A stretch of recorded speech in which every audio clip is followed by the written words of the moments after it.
ধরলাম আমার কোনো একটা লেটার লাগবে, কোনো একটা প্রত্যয়নপত্র লাগবে, আমি কোথায় আসবো? আমার তো ডিপার্টমেন্টই নেই। ইসলামের সাবজেক্টগুলো নেই, আমাদের মুসলিমদের স্বার্থ রক্ষা হচ্ছে না, আমাদের দেশের বাঙালি জাতীয়বাদের স্বার্থ রক্ষা হচ্ছে না, সেই মডেলই কেন হচ্ছে বিশ্বব্যাংকে অর্থায়ন করতে হচ্ছে। আরেকটা বিষয় হচ্ছে আমাদের যে ডিপার্টমেন্টগুলো বিলুপ্ত করা হচ্ছে, আমরা যখন হচ্ছে যে 5 বছর 7 বছর পর আমাদের যদি কোনো রিকমেন্ডেশন লেটার লাগে, অথবা আমরা যদি হচ্ছে আমাদের কোনো কাগজপত্র বা ডকুমেন্ট তুলতেছে, ধরলাম আমার সার্টিফিকেটটা হারাই গেছে, আবার তোলা লাগবে, অথবা ধরলাম আমার কোনো একটা লেটার লাগবে, কোনো একটা প্রত্যয়নপত্র লাগবে, আমি কোথায় আসবো? আমার তো ডিপার্টমেন্টই নেই। তারপরে আমার হচ্ছে ধরলাম কোনো রেকমেন্ডেশন লেটার লাগবে টিচারের, অথবা কোনো রেফার লেটার লাগবে, আমি কোথায় আসবো? আমার ডিপার্টমেন্ট, আমি আমার শিক্ষককে কোথায় খুঁজবো?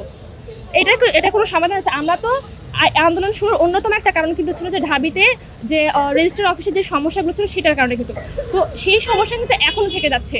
তো এটার তো কোনো আমরা মানে সুন্দর কোনো সমাধান পেলাম না। আরেকটা বিষয় এখানে আমরা লক্ষ্য করতে পারছি, সেটা হচ্ছে আমাদের কাছে একটা জিনিস আমাদের কাছে অড লেগেছে, সেটা হচ্ছে গত এপ্রিল মাসে বলা হয় ইউজিসির বরাদ দিয়ে যে এই বিশ্ববিদ্যালয় নাকি বিশ্বব্যাংকের নাকি অর্থায়ন করবে, বিশ্বব্যাংক নাকি এখানে বরাদ্দ রাখবে, এবং হচ্ছে যে বলা হয় বিশ্বব্যাংক থেকে ল্যাপটপ দেবে।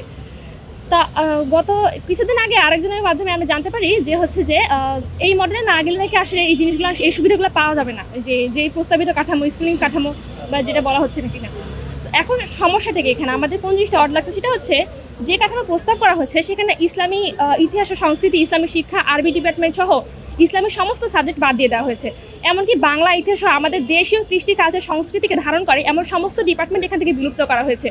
তাহলে আমাদের মধ্যে প্রশ্ন জাগে যে যেই মডেলে হচ্ছে কিনা আমাদের ইসলামের সাবজেক্টগুলো নেই, আমাদের মুসলিমদের স্বার্থ রক্ষা হচ্ছে না, আমাদের দেশের বাঙালি জাতীয়বাদের স্বার্থ রক্ষা হচ্ছে না, সেই মডেলই কেন হচ্ছে বিশ্বব্যাংকে অর্থায়ন করতে হচ্ছে, বা সেই মডেল দেওয়ার জন্যই কেন পিড়াপিড়ি করছে এত? তাহলে কি এটা কি কোনো আন্তর্জাতিক চক্রান্তের অংশ কিনা, সেটাও আমাদের মধ্যে প্রশ্ন জাগে।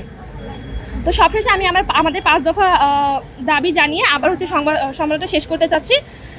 আমরা চাচ্ছি যে ইডেনকে শুধুমাত্র নারীদের জন্য সংরক্ষিত রাখা, দফা 1। দ্বিতীয় দফা হচ্ছে ইডেন মহিলা কলেজের কোনো ডিপার্টমেন্ট বিলুপ্ত করা যাবে না।